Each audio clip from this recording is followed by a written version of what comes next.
Break के बाद आप सभी का स्वागत है। अब बात करेंगे ट्रंप की सीधी धमकी के बारे में और पुतिन के करारे जवाब के बारे में। रूस और यूक्रेन के बीच लंबे समय से लड़ाई चलती चली आ रही है और अब इसे लेकर अमेरिकी राष्ट्रपति ट्रंप ने रूस को कड़ी चेतावनी दी है। अमेरिकी राष्ट्रपति ट्रंप ने इस बात का संकेत दिया कि अगर पुतिन यूक्रेन से लड़ाई नहीं रोकते हैं तो रूस पर आर्थिक प्रतिबंध लग जाएंगे। ट्रंप ने कहा कि उनके दिमाग में इसे लेकर काफी कुछ गंभीर चल रहा है और लेकिन वो इसे समाप्त होते देखना चाहते हैं। उन्होंने संकेत दिया कि यदि यूक्रेन के साथ रूस शांति वार्ता शुरू करने में सफल नहीं रहा तो उसे परिणाम भुगतने हो सकते हैं। अमेरिकी राष्ट्रपति ट्रंप लंबे समय से किसी देश के खिलाफ आर्थिक हथियार का इस्तेमाल की बात कहते रहे हैं। भारत पर भी उन्होंने रूस से तेल की खरीदारी के चलते 25% का अतिरिक्त टैरिफ लगाने की धमकी दी थी, जिसके बाद भारत पर कुल 50% टैरिफ अब हो चुका है। एक तरफ जहां अमेरिका रूस पर आर्थिक प्रतिबंध लगाने की तैयारी कर रहा है तो वहीं रूस यूक्रेन के बीच भीषण जंग लगातार जारी है। इस बीच एक बड़ी खबर भी रुख करेंगे उसका। ट्रंप की पुतिन को खुली धमकी सामने आई है। यूक्रेन रूस वॉर को लेकर धमकी का मामला सामने आया है और रूस पर आर्थिक प्रतिबंध लगाने की धमकी दी है। विश्व युद्ध नहीं, आर्थिक युद्ध होगा। आर्थिक युद्ध रूस के लिए काफी बुरा होगा, ये कहा है ट्रंप ने। बड़ी खबर है निकलकर जो सामने आई है। ट्रंप की धमकी एक बार फिर से निकलकर सामने आई है। ट्रंप ने कहा कि विश्व युद्ध नहीं होगा, आर्थिक युद्ध होगा और आर्थिक युद्ध रूस के लिए काफी बुरा होगा। ये बड़ी खबर है जो इस बीच सामने आ रही है। आर्थिक युद्ध की बात अमेरिकी राष्ट्रपति ट्रंप के द्वारा कही गई है। उन्होंने कहा कि विश्व युद्ध नहीं होगा, आर्थिक युद्ध होगा और आर्थिक युद्ध जो है वो रूस के लिए काफी बुरा होगा। ये बड़ी खबर है जो निकलकर सामने आ रही है। आर्थिक युद्ध रूस के लिए काफी बुरा होगा, ये कहा ट्रंप ने। ये बड़ी खबर है जो निकलकर सामने आ रही है। ट्रंप का यही बयान सामने आया। ट्रंप ने रूस को एक बार फिर से धमकी दी है। ये बड़ी खबर है जो निकलकर सामने आ रही है। एक बार फिर से ट्रंप ने पुतिन को धमकी दी है, रूस को धमकी दी है और आर्थिक युद्ध की बात जो है वो कही गई है ट्रंप के द्वारा। ट्रंप ने कहा कि विश्व युद्ध नहीं होगा, आर्थिक युद्ध होगा। चलिए बात करते हैं ट्रंप की पुतिन को धमकी को लेकर। यूक्रेन रूस जंग को लेकर ट्रंप की रूस को धमकी सामने आई है। रूस पर आर्थिक प्रतिबंध लगाने की धमकी दी। विश्व युद्ध नहीं, आर्थिक युद्ध होगा। आर्थिक युद्ध रूस के लिए काफी बुरा होगा। पुतिन ने युद्ध विराम समझौते से इनकार किया तो रूस पर आर्थिक दंड लगाएंगे और युद्ध को समाप्त करने के लिए समझौता करने का रास्ता अभी मौजूद है। जेलेंस्की से मुलाकात नहीं होने पर गंभीर परिणाम होंगे और 1 से 2 हफ्ते में फैसला लेंगे। हम देखेंगे अगले 1 से 2 हफ्ते में क्या होगा, ये कहा ट्रंप ने। मजबूती से सख्त कदम उठाऊंगा और अलास्का मीटिंग में कोई नतीजा नहीं निकला। अलास्का में जिस तरीके से पुतिन और ट्रंप की मुलाकात हुई थी, ये मुलाकात जो है किसी भी मोड़ पर नहीं पहुंची और इस मुलाकात का कोई भी मायने निकलता नजर नहीं आया। इस विषय पर बातचीत करने के लिए हमारे साथ 2 खास मेहमान जुड़े हैं, उनका परिचय मैं आपसे करवा दूं। हमारे साथ रिटायर्ड लेफ्टिनेंट कर्नल JS सोडी जुड़े हैं। सर बहुत स्वागत आपका, रक्षा विशेषज्ञ हैं। हमारे साथ विदेश मामलों के जानकार प्रोफेसर मनोज कुमार जी जुड़े हैं। सर आपका भी बहुत स्वागत है इंडिया न्यूज़ पर। और मनोज जी, मैं आपसे ही इस चर्चा की शुरुआत करूंगा कि जो तस्वीरें लगातार हमें देखने को मिली थी अलास्का से, जहां पर मीटिंग की तस्वीरें सामने आई थी, उस वक्त कहा जा रहा था कि ट्रंप और पुतिन मिल रहे हैं तो शायद कुछ हल हो सकता है, लेकिन कुछ भी हल निकलता नजर नहीं आया। और अब एक बार फिर से ट्रंप जो है वो पुतिन को धमकी देते हुए नजर आ रहे हैं, क्योंकि उन्हें लग रहा है कि लंबे समय से जो वो करने का प्रयास कर रहे हैं, यानी कि युद्ध खत्म करवाने का वो प्रयास कर रहे हैं, वो प्रयास सफल होता नजर नहीं आ रहा।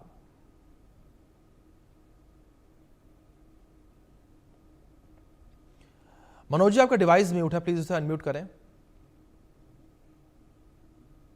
आ रही है अभी? जी मनोज जी कहिए।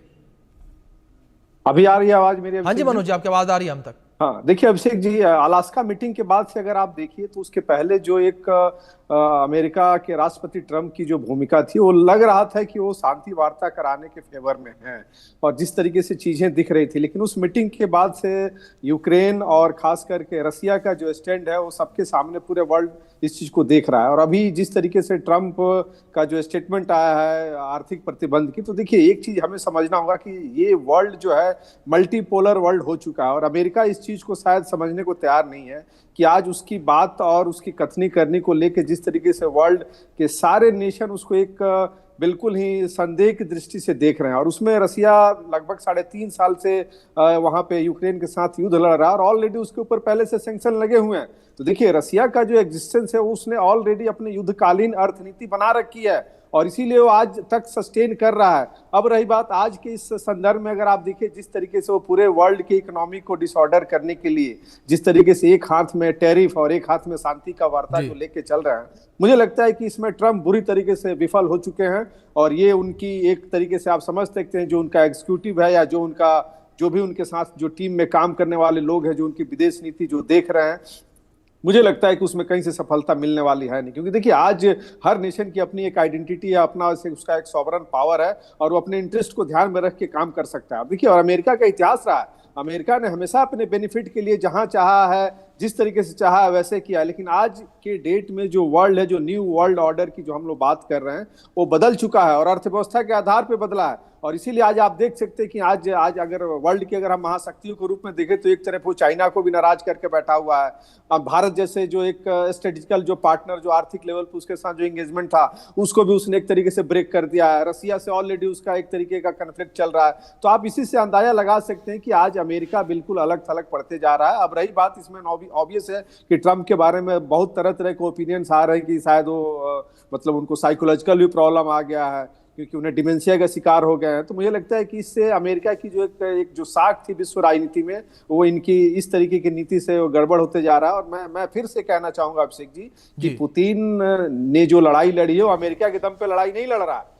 और जिस प्रकार से यूक्रेन पूरे यूरोप और अमेरिका के दम पे लड़ाई लड़ रहा था, और आज धीरे धीरे वो एक तरीके से एक्सपोज हो रहा है। और आप देख सकते हैं कि लगभग 1000 किलोमीटर अंदर तक रसिया घुस चुका है यूक्रेन के अंदर में।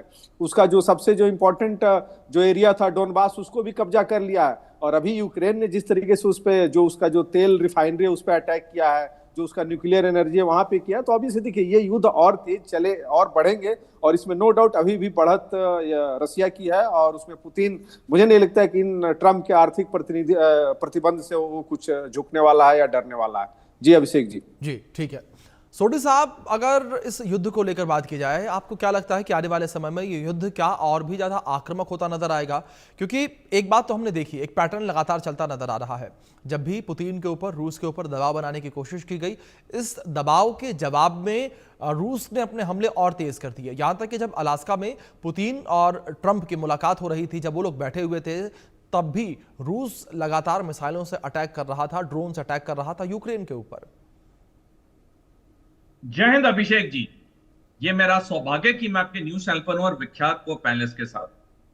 अभिषेक जी, पिछले 6 महीने में जब से डोनाल्ड ट्रंप ने दूसरी बार सत्ता संभाली अमेरिकी राष्ट्रपति के तौर पे, जो भी डोनाल्ड ट्रंप ने किया, एक बात साफ उभर के आ रही है कि इस पूरी प्रक्रिया में डोनाल्ड ट्रंप ने अनौपचारिक तौर पे दुनिया को 3 हिस्सों में बांट दिया है।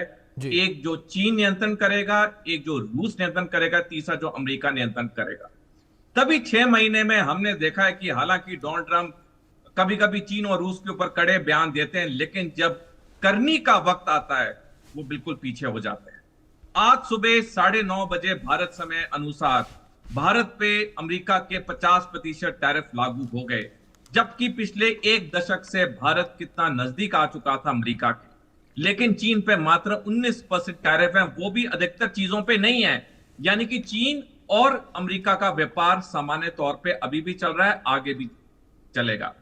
कई बार डोनाल्ड ट्रंप ने रूस के ऊपर बयान दिए, लेकिन हमने देखा 15 अगस्त को कितनी गर्मजोशी के साथ पुतिन और ट्रंप मिले अलास्का में, और वहां पे ऐसे हंस खेल रहे थे जैसे कोई वहां यूक्रेन में 3 साल से युद्ध ही नहीं हो रहा है।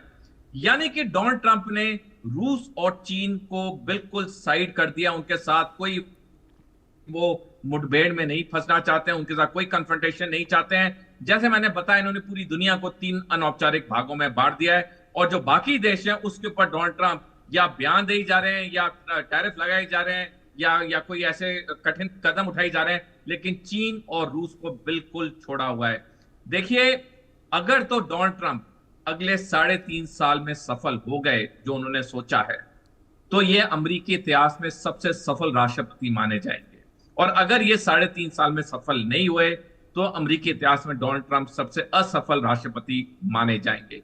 लेकिन एक बात साफ है, पूरी प्रक्रिया जो डोनाल्ड ट्रंप कर रहे हैं वो उनकी एक सोची समझी रणनीति के तहत है, जहां पे वो बाकी दो महाशक्तियों से कोई मुठभेड़ नहीं चाहते हैं। और ये चीज दुनिया के लिए बहुत एक दहशत वाला संदेश है कि अगर तीनों महाशक्तियां गुप्त तरीके से एक दूसरे के साथ दोस्ती कर लें तो दुनिया में फिर तीन ही महाशक्तियां जो चाहेंगी वही होगा। बाकी देशों के ऊपर और आतंक ये तीनों महाशक्तियां मचाएंगी, जैसे वक्त हमें दिखाएगा अगले 3.5 साल में। जी ठीक है मनोज जी, दूसरी ओर इस पूरे युद्ध को लेकर बात की जाए, जिस तरीके से सोढी साहब ने जिक्र किया, आपने भी पहले जिक्र किया कि यूक्रेन इस लड़ाई में अपने आप नहीं खड़ा, वो अमेरिका के दम पर, यूरोप के दम पर, ब्रिटेन के दम पर खड़ा है। आप सोढी साहब जिस तरीके से कहते नजर आए यहाँ पर इन तमाम चीज़ों को लेकर, तो मनोज जी एक सवाल और यहाँ बड़ा खड़ा होता हुआ नजर आता है कि अमेरिका ने जिस तरीके से पहले अपने हाथ इस जंग से खींच लिए थे, जो मदद अमेरिका के द्वारा की जा रही थी यूक्रेन की, उस मदद को अमेरिका ने खत्म कर दिया था। लेकिन एक बार फिर से अमेरिका अब यूक्रेन की मदद कर रहा है, अमेरिका यूक्रेन को हथियार सप्लाई कर रहा है। तो मनोज जी इस बीच क्या समझा जाए? एक और ट्रंप ये कहते नजर आते हैं कि हम इस लड़ाई को खत्म करवाना चाहते हैं, हम शांति चाहते हैं, लेकिन दूसरी ओर वो पीछे से भर भर के हथियार यूक्रेन को भेज रहे हैं कि लीजिए आप हमले करिए। देखिए अभिषेक जी, सोढी साहब ने बड़ा अच्छा तरीके से विश्लेषण किया अमेरिका और चाइना और रसिया को लेके। तो मैं एक चीज इसमें ऐड करना चाहूंगा कि देखिए आज पूरे वर्ल्ड में अंतर्राष्ट्रीय समीकरण जो है वो बदलते हुआ उसका स्वरूप हम सबको दिख रहा है, और उसमें हर नेशन, चाहे रसिया हो, चाइना हो, अमेरिका हो, भारत हो, सब अपने अपने इंटरेस्ट को ध्यान में रख के रणनीति बना रहे हैं। और ये होना भी चाहिए, क्योंकि जब हम डिप्लोमेसी की बात करते हैं और नेशनल इंटरेस्ट की बात करते हैं तो उसमें बिल्कुल होना चाहिए। अब रही बात, देखिए ट्रंप को और खास करके अमेरिका का, जैसे हम लोग हमेशा देखते हैं कि हर नेशन का एक अपना प्रोडक्शन है, और इस युद्ध से आप देख सकते हैं कि अगर ट्रंप अगर सही वास्तव में इस युद्ध को समाप्त करना चाहते हैं तो आज जिस तरीके से यूक्रेन के साथ वो खड़े हो रहे हैं, हथियार सप्लाई कर रहे हैं, बीच में कभी मतलब मना कर देते हैं, फिर बाद में वहां से हथियार वापस ले लेते हैं और फिर उसको वापस देते हैं, तो आप समझ सकते हैं कि उनकी रणनीति क्या है। वो रणनीति उनकी यही है कि किसी भी तरीके से इस एरिया में कन्फ्लिक्ट पैदा होते रहे और युद्ध लंबा चलते रहे। क्योंकि देखिए एक तरीके से अभी सोढी साहब ने जैसे कहा कि वो किसी भी, जो भी रसिया के साथ भी डायरेक्ट कन्फ्रंट नहीं करना चाहते हैं, चाइना के साथ भी कन्फ्रंट नहीं करना चाहते हैं। मैं इसमें एक चीज ऐड करना चाहूंगा कि देखिए अमेरिका के क्या डबल स्टैंडर्ड है कि जिस आधार पे भारत पे टैरिफ लगा रहा है उससे ज्यादा तेल चाइना लेता है, लेकिन उसके ऊपर कोई सैंक्शन नहीं लगाया जा रहा है। तो आप इसी से समझ सकते हैं कि जो इसकी जो डिवाइड एंड रूल की जो पॉलिसीज है, और उसमें अपने इंटरेस्ट को साधने के लिए और अपने हथियार को बेचने के लिए, क्योंकि यूरोप के जो जितने नेशंस हैं सबने अमेरिका पे दबाव बनाया और उसी का नतीजा है कि आज वो फिर से उसको हथियार देना शुरू किया यूक्रेन को। तो मुझे ये लगता है कि ये इस युद्ध से अमेरिका का भी बेनिफिट हो रहा है, और नो डाउट जिस तरीके से एक रसिया, आप देखिए कि आज उसका लगभग 1000 किलोमीटर अंदर तक जाके अटैक कर रहा है और उसके लगभग 146 जो एरिया है उसको कब्जा कर लिया है। तो इसी से आप अंदाजा लगा सकते हैं कि आखिर फाइनली इसमें गेन कौन कर रहा है और लॉस कौन कर रहा है। तो मुझे जो दिखता है कि इसमें आने वाले समय में ये युद्ध और ऐसे ही चलेगा, और ऑब्वियस जैसे आपने बताया कि जब भी शांति की बात होती है तो युद्ध दोनों तरफ से तेज हो जाता है। तो इसमें एक बड़ी भूमिका हमें भारत, मुझे लग रहा है, दिखते हुए नजर आ रहा है, क्योंकि अभी जिस प्रकार से जेलेंस्की ने प्रधानमंत्री मोदी जी के जो स्वतंत्रता के जो उसके संदेश थे उसके उपलक्ष्य में जो उन्होंने बात की है, और आने वाले समय में जो पीस के लिए जो उनका आभार भी व्यक्त किया, तो मुझे लगता है कि भारत इसमें एक अहम कड़ी के रूप में खड़ा हो सकता है, जो कहीं ना कहीं अमेरिका को ये चीज एक तरीके से एक अलार्मिंग सिचुएशन होगा, और विशेष करके ट्रंप के लिए, क्योंकि आप देख सकते हैं कि किसी भी नेशन के बीच में एक ट्रस्ट का होना और एक आपसी कोऑपरेशन होना बहुत जरूरी होता है, जो कि ये आज के डेट में अमेरिका पूरी तरीके से लूज कर रहा है और डे बाय डे लूज कर रहा है। तो मुझे लगता है कि इस तरीके की गतिविधियों में जो भारत का जो एक स्वरूप है और भारत की जो नीति है वो बहुत ही इंपॉर्टेंट रोल प्ले करेगी, और वर्ल्ड इसमें बिल्कुल ही एक तरीके से जो मल्टी अलाइनमेंट का जो कंसेप्ट है, ऑब्वियस है, देखिए भारत को इसमें इस चीज का भी ध्यान रखना है कि जितना उसके लिए रसिया जरूरी है उतना उसके लिए अमेरिका भी जरूरी है, क्योंकि दोनों तरफ से भारत के एक बड़े ही अच्छे संबंध रहे। एनर्जी हम पूरा लगभग 60% हम रसिया के साथ डील करते हैं, और खास करके टेक्नोलॉजी, एजुकेशन और हेल्थ सेक्टर में हमारा अमेरिका के साथ जो एंगेजमेंट पिछले 10-15 सालों में जो बढ़ा है, अगर वो ब्रेक होता है तो आने वाले समय में अमेरिका के लिए भी चुनौती बनेगी और भारत के लिए भी चुनौती बनेगी। तो मुझे लगता है कि इसमें जो भी हमारे डिप्लोमेट्स हैं उन्हें एक नए सिरे से देखना होगा कि हमें कैसे एंगेज करना है चाइना को और रसिया को और अमेरिका को। तो मुझे लगता है कि भारत उसी कदम में, आप देख सकते हैं। बिल्कुल ठीक है मनोज जी, आपने भारत को भी कई एहतियाती कदम उठाने की इस वक्त जरूरत है। लेकिन इस बीच मैं आप दोनों से रिक्वेस्ट करूंगा कि आप दोनों मेरे साथ बने रहें। एक बड़ी खबर सामने आ रही है, उसका रुख कर लेते हैं। यूक्रेन पर रूस ने विध्वंसक हमला किया है, उससे जुड़ी यह जानकारी है। और सूमी में फैब 500 एरियल बम बरसाए गए हैं और यूक्रेन की स्पेशल फोर्स वोस्तोक को टारगेट किया गया है। ये रूसी डिफेंस मिनिस्ट्री ने वीडियो भी इसका जारी किया है और सूमी में रूस का ये बड़ा हमला देखने को मिला। ये बड़ी खबर निकलकर सामने आई है, जहां सूमी में रूस ने बहुत बड़ा हमला किया है। सूमी में फैब 500 एरियल बम बरसाए गए हैं। ये बड़ी खबर है। यूक्रेन के स्पेशल फोर्स वोत्सोक को टारगेट किया गया। ये बड़ी खबर है। रूसी डिफेंस मिनिस्ट्री ने इसको लेकर वीडियो भी जारी किया। इस बीच एक और बड़ी खबर सामने आ रही है, उसका रुख करेंगे, जहां यूक्रेन का रूस के ऊपर भीषण हमला देखने को मिला। रूसी इन्फेंट्री पर यूक्रेन ने बम गिराया है और रोत्सोव में यूक्रेन का यह बड़ा हमला देखने को मिला। ड्रोन से रिहायशी इलाके में हमला किया गया है। कई रिहायशी बिल्डिंग्स को निशाना बनाया गया है। यानी कि यूक्रेन भी विध्वंसक हमले रूस के ऊपर कर रहा है। ये बड़ी खबर है जो निकलकर सामने आ रही है। रूस के ऊपर लगातार विध्वंसक हमले यूक्रेन के द्वारा किए जा रहे हैं। दोनों खास मेहमान बने हैं हमारे साथ।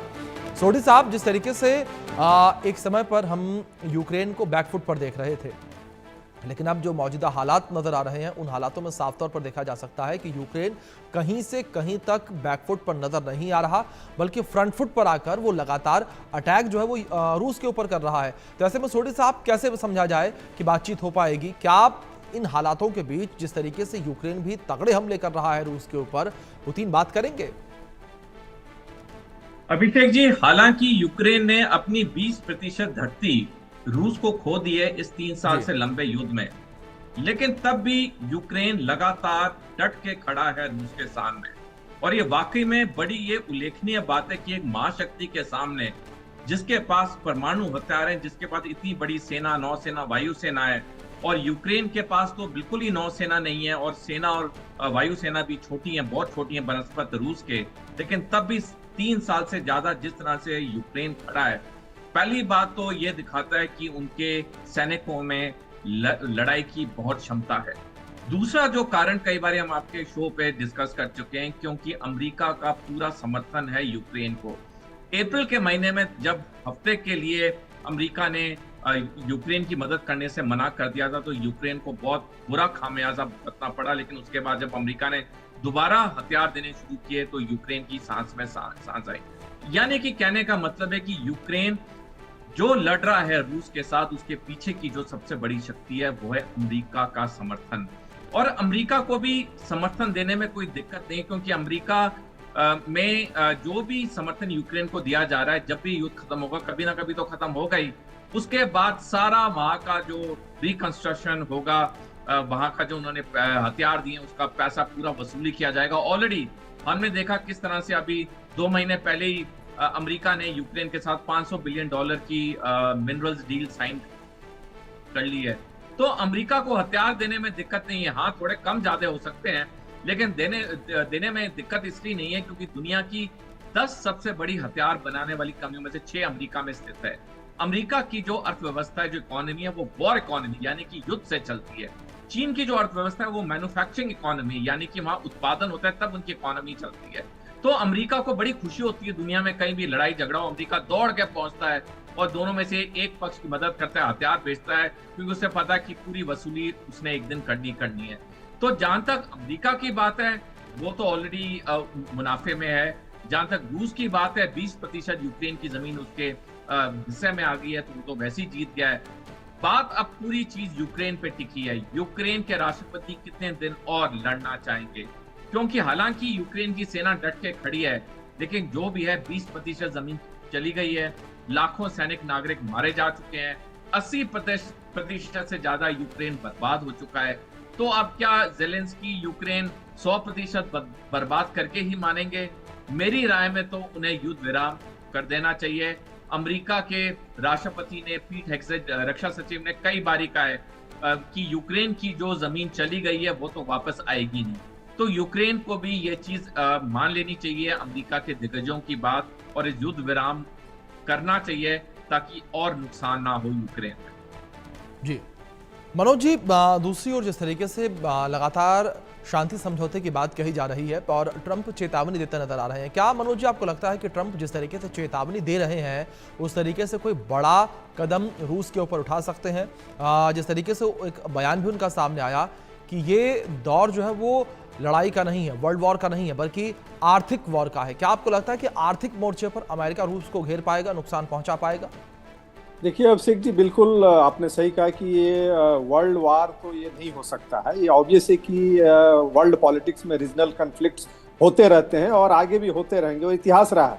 मैं एक इतिहास क्रम में इसी में बोलना चाहूँगा कि जब यूएसएसआर जब था तो उस समय अमेरिका कम्युनिज्म के नाम पे यूएसएसआर उसका एनिमी था, लेकिन उसके समाप्ति के बाद भी आप देख सकते हैं कि आज भी अमेरिका का सबसे अगर एनिमी नेशन है कोई तो रसिया ही है। और उसी आधार पे उसने चाइना को खड़ा किया था काउंटर करने के लिए 70 के दशक में। अगर आपको याद, हम सब जानते हैं कि किस प्रकार से चाइना को प्रमोट किया गया कि हम अगेंस्ट सोवियत संघ और फिर बाद में रसिया को काउंटर करें। लेकिन आज अमेरिका और ट्रंप के बीच की जो एक सहमति है जो पर्सनल लेवल पे है, लेकिन अगर आप एज ए उनके इकोनॉमिक प्रोडक्शन को देखें तो दोनों डिफेंस और एनर्जी में बहुत ही आत्मनिर्भर है।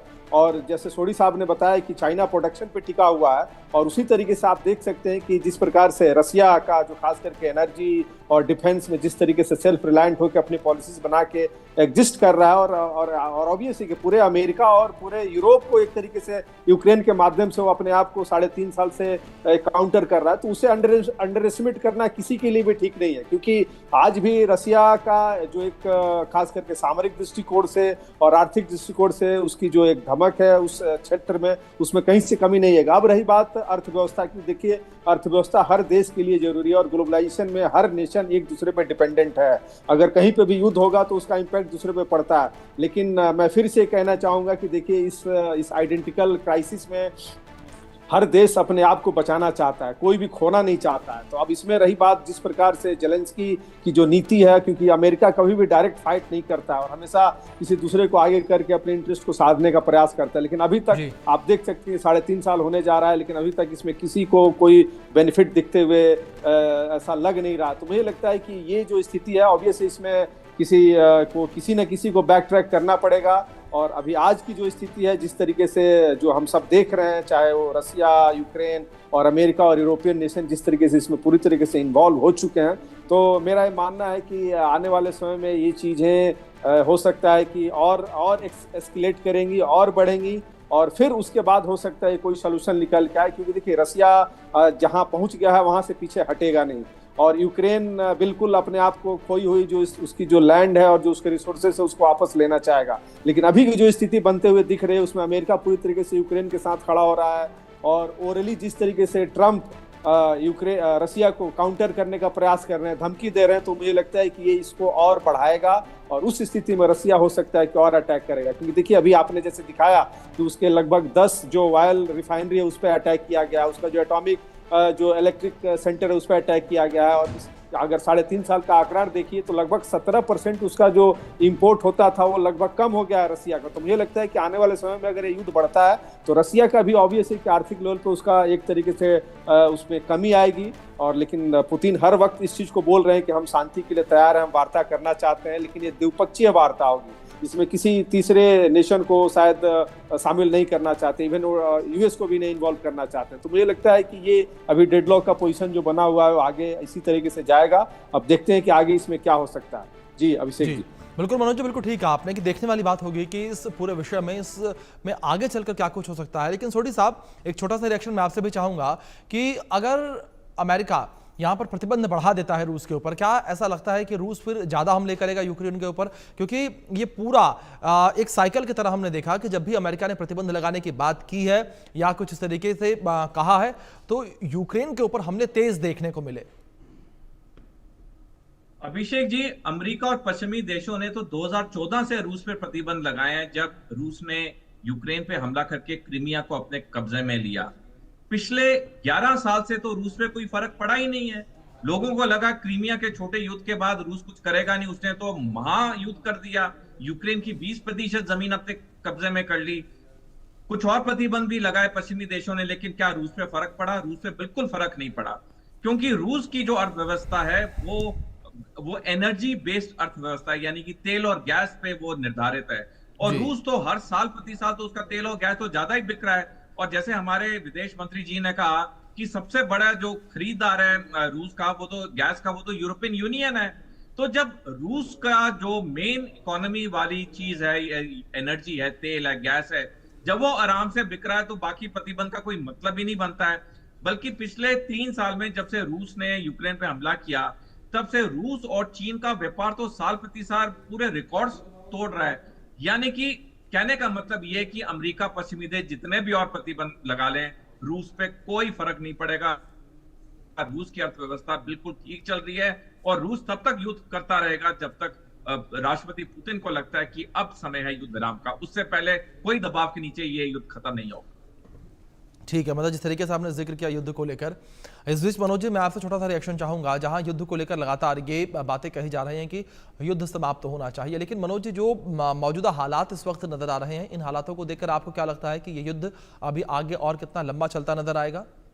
बिल्कुल, देखिए युद्ध अभी बिल्कुल कहीं रुकने की स्थिति में दिख नहीं रहा है, क्योंकि इसमें जो भी आप देखिए कि रसिया का जो पिछले 3.5 साल से और लगभग 3 वार्ता हो चुका है और ट्रंप का लगभग 6 महीने से ज्यादा हो चुका है। तो आप समझ सकते हैं जब अमेरिका उसको कंटेन नहीं कर पा रहा है तो आज के डेट में जो स्थिति बन रही है, क्योंकि अमेरिका ने एक तरीके से हर नेशन को अपना एनिमी बना रखा है। और आप देख सकते हैं कि पिछले 6 महीने में जो एक रणनीति अमेरिका की उभर के निकल के आई है, वो कहीं ना कहीं एक तरीके से पूरे मतलब ग्लोबलाइजेशन और वर्ल्ड अर्थव्यवस्था को एक तरीके से एक्सपोज कर रहा है कि हम किस देश पे ट्रस्ट करें, क्योंकि किसी भी नेशन का ट्रस्ट बनने में समय लगता है। और आप देख सकते हैं कि भारत जैसे देश के साथ जिस तरीके से उसने चीट किया है, मुझे लगता है कि ये कहीं ना कहीं इस युद्ध में एक बहुत ही इंपॉर्टेंट रोल प्लेयर बनते हुए दिख रहा है। और भारत इसमें नो डाउट जिस प्रकार की फॉरेन पॉलिसी और जो हमारे लीडरशिप जिस तरीके से इस चीज को लेके आगे बढ़ रहे हैं, क्योंकि देखिए आज के डेट में हम हर देश एक दूसरे पे डिपेंडेंट तो होता है, लेकिन 100% डिपेंडेंट होना किसी के लिए ठीक नहीं है।